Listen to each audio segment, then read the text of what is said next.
नमस्कार मेरे प्रिय विद्यार्थियों। आज हम इस वीडियो में बात करेंगे मनोविज्ञान के कुछ महत्वपूर्ण प्रश्नों के बारे में। इस वीडियो में हम मनोविज्ञान के 15 महत्वपूर्ण प्रश्नों के बारे में बात करेंगे। दोस्तों, रोजाना डेली 15 मनोविज्ञान के महत्वपूर्ण प्रश्नों के बारे में बात करेंगे हम, जो रीट एग्जाम में आने की 100% संभावना है।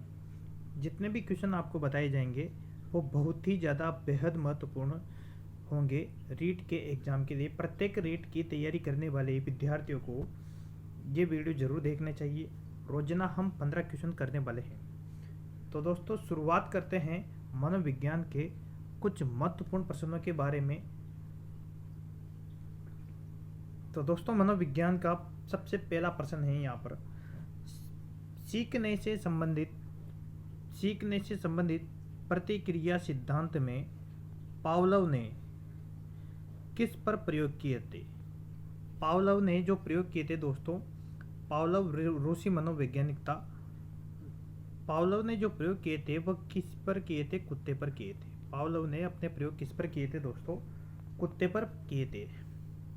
दूसरा क्वेश्चन है, टर्मन के अनुसार 90 से 100 टर्मन के अनुसार 90 से 100 बुद्धि लब्धि वाला बालक माना जाता है। तो टर्मन के अनुसार जो 90 से 100 जो आईक्यू लेवल होता है वो होता है सामान्य बुद्धि वाले बालकों का, यानी एवरेज इंटेलिजेंसी, यानी सामान्य बुद्धि वाले बालकों का आईक्यू कितना होता है? 90 से 100। सामान्य बुद्धि लब्धि वाले बालकों का आईक्यू कितना होता है टर्मन के अनुसार? 90 से 100। यदि किसी का आईक्यू 90 से 100 के बीच में है तो उस बालक को सामान्य बुद्धि वाला बालक माना जाता है। क्वेश्चन नंबर 3 की बात करते हैं। यदि 8 वर्ष के बालक की मानसिक आयु 10 वर्ष है तो उसकी बुद्धि लब्धि कितनी होगी? दोस्तों, इस बुद्धि लब्धि को ज्ञात करते हैं हम। आईक्यू का फॉर्मूला है आईक्यू बराबर, यदि हम मानसिक आयु में वास्तविक आयु का भाग, मानसिक आईक्यू का फॉर्मूला क्या होता है? मानसिक आयु बटा वास्तविक आयु इंटू 100। तो मानसिक आयु कितनी है? मानसिक आयु कितनी है? 10। मानसिक आयु कितनी है? 10। और वास्तविक आयु कितनी है? 8। 10/8 इंटू 100। 10/8 इंटू 100। इसको काट देंगे दोस्तों। 4 से हमने काटा, ये 4 से कितनी बार? 2 बार। और 4 से ये कितनी बार कट गया? 4 से ये कट गया 25 बार। 4 25 100। अब 2 से 10 को कितनी बार काट दिया? 5 बार, यानी 5 इंटू 25, यानी 5 इंटू 25। और 5 इंटू 25 कितना होता है दोस्तों? 125। यानी आईक्यू कितना आ जाएगा? 125 आ जाएगा। क्वेश्चन नंबर 4, यदि पूर्व ज्ञान, पहले सीखा हुआ ज्ञान व अनुभव नए प्रकार के सीखने में क्या करता है? सहायता। नए प्रकार के सीखने में क्या करता है? सहायता।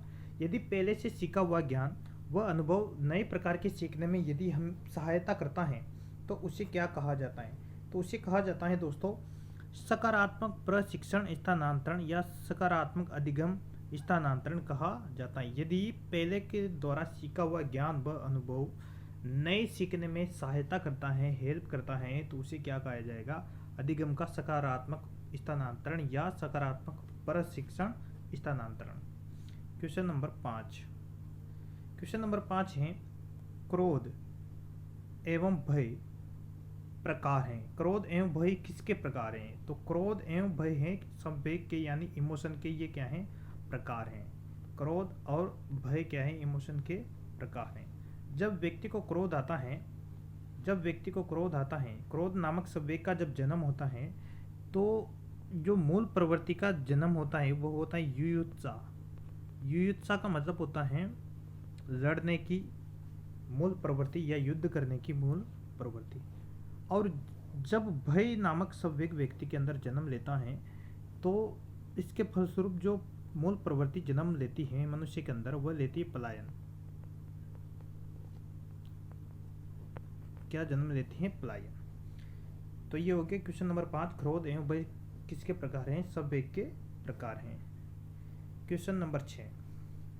क्वेश्चन नंबर 6 है दोस्तों, इच्छा या आवश्यकता में किसी भी व्यक्ति की इच्छा या आवश्यकता में यदि कोई रुकावट आती है तो रुकावट आने पर व्यक्ति के अंदर जो संवेगात्मक तनाव उत्पन्न होता है, किसी आवश्यकता की पूर्ति या इच्छा में यदि कोई रुकावट आता है या रुकावट आती है तो व्यक्ति के अंदर जो संवेगात्मक रूप से जो तनाव उत्पन्न होता है उस तनाव को क्या कहा जाता है, उस तनाव का एक स्पेशल नाम है, उसको क्या कहा जाएगा, कुंठा कहा जाएगा।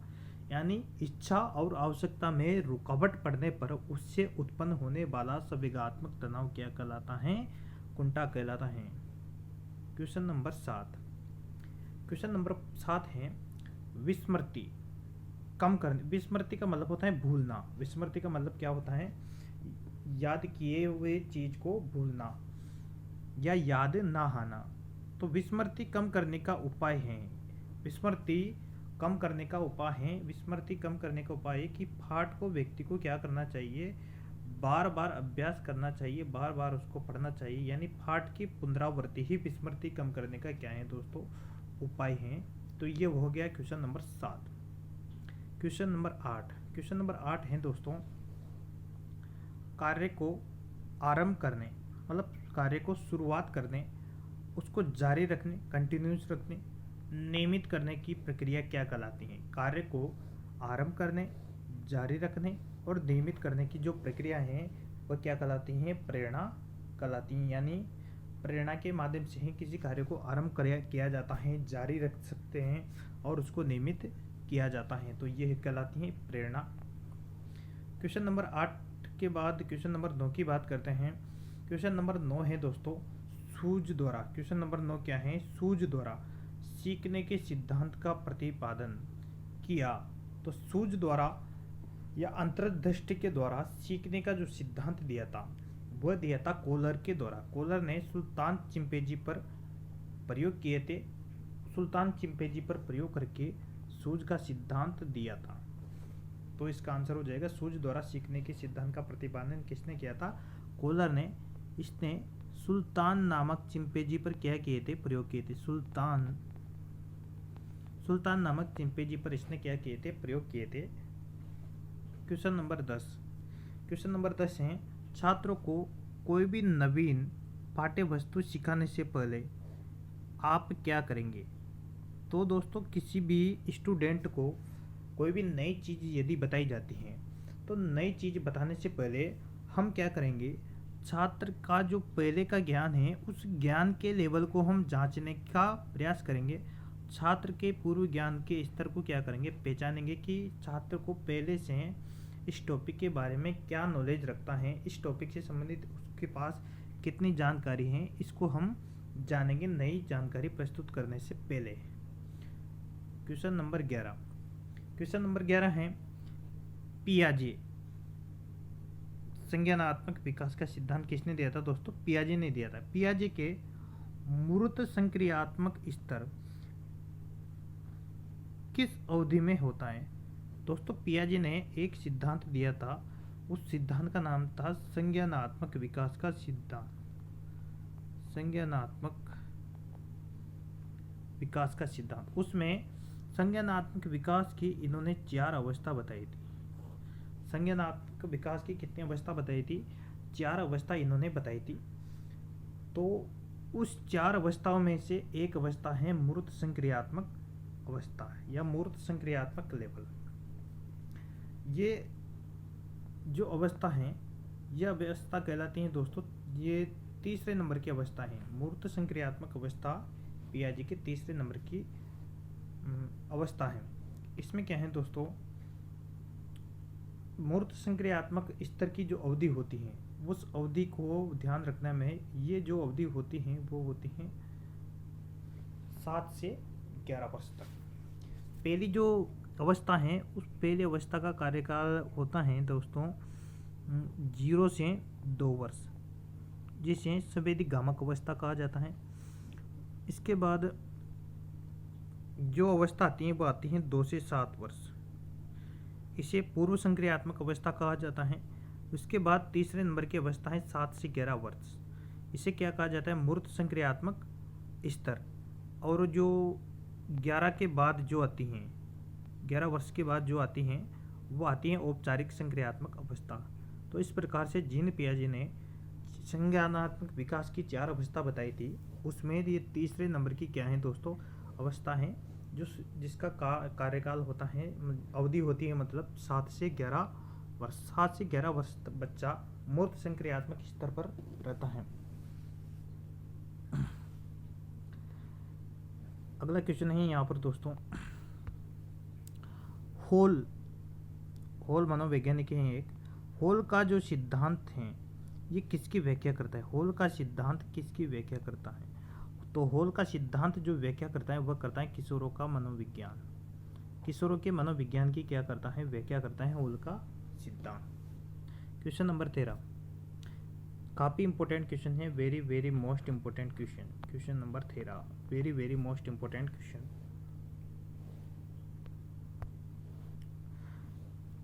भाटिया बैटरी का प्रयोग किसके मापन के लिए किया जाता है? तो दोस्तों भाटिया बैटरी का जो प्रयोग किया जाता है वो बुद्धि मापन के लिए किया जाता है। भाटिया बैटरी परीक्षण किसके मापन के लिए है? बुद्धि के मापन के लिए। तो भाटिया बैटरी का प्रयोग किसके मापन के लिए किया जाता है दोस्तों? बुद्धि के मापन के लिए किया जाता है। नेक्स्ट क्वेश्चन, मनोविज्ञान की very very most important question, very very most important question दोस्तों, वेरी मोस्ट इंपॉर्टेंट क्वेश्चन। मनोविज्ञान की यानी साइकोलॉजी की प्रथम प्रयोगशाला को किसने स्थापित किया था? वह कौन सा मनोवैज्ञानिक था जिसने मनोविज्ञान की प्रथम प्रयोगशाला स्थापित की थी? तो मनोविज्ञान की प्रथम प्रयोगशाला स्थापित करने का श्रेय दिया जाता है विलियम वुंट को। विलियम वुंट ने ये जो प्रयोगशाला स्थापित की थी ये की थी दोस्तों 1879 में। कौन सी ईयर में? 1879। यानी इन्होंने सन 1879 में जर्मनी के लिपजिंग विश्वविद्यालय में, कौन से विश्वविद्यालय दोस्तों? लिपजिंग विश्वविद्यालय में मनोविज्ञान की पहली प्रयोगशाला स्थापित की थी। इसलिए प्रयोगात्मक मनोविज्ञान का जनक भी हम किसे कहते हैं दोस्तों? विलियम वुंट को कहा जाता है। प्रयोगात्मक मनोविज्ञान का जनक भी किसे कहा जाता है? विलियम वुंट को कहा जाता है, जिन्होंने मनोविज्ञान की पहली प्रयोगशाला 1879 में जर्मनी के लिपजिंग विश्वविद्यालय यानी लिपजिंग यूनिवर्सिटी में स्थापित की थी। तो ये था दोस्तों William Wundt. Very most important question है। मनोविज्ञान की पहली प्रयोगशाला विलियम वुंट के द्वारा सन 1879 में जर्मनी के लिपजिंग विश्वविद्यालय में स्थापित की जाती हैं और इसी कारण इन्हें प्रयोगात्मक मनोविज्ञान का जनक भी कहा जाता है, यानी फादर ऑफ एक्सपेरिमेंटल साइकोलॉजी भी किसको कहा जाता है? विलियम वुंट को कहा जाता है। नेक्स्ट और लास्ट क्वेश्चन है दोस्तों, मानव व्यक्तित्व के मनोलैंगिक विकास को किस मनोवैज्ञानिक ने महत्व दिया? तो मनोलैंगिक विकास को जो महत्व दिया था वह सिगमंड फ्रायड के द्वारा दिया गया था। सिगमंड फ्रायड ने मनोलैंगिक विकास के महत्व को बताया था। तो दोस्तों यदि आपको वीडियो पसंद आता है तो इसको लाइक कीजिएगा, शेयर कीजिएगा, कमेंट कीजिए और चैनल को सब्सक्राइब करना ना भूले। नेक्स्ट वीडियो पाने के लिए चैनल को सब्सक्राइब जरूर कीजिए। धन्यवाद दोस्तों, देखने के लिए धन्यवाद। Thanks for watching. और चैनल को सब्सक्राइब करना बिल्कुल ना भूले, चैनल को ज़रूर सब्सक्राइब करें। यदि आपको वीडियो पसंद आता है तो इसको लाइक कीजिएगा, शेयर कीजिए, कमेंट कीजिए। और नेक्स्ट वीडियो में 15 क्वेश्चन जरूर आएंगे। रोज़ 15 क्वेश्चन हम करने वाले हैं और रीट के एग्ज़ाम के लिए काफ़ी महत्वपूर्ण साबित होंगे दोस्तों। धन्यवाद दोस्तों।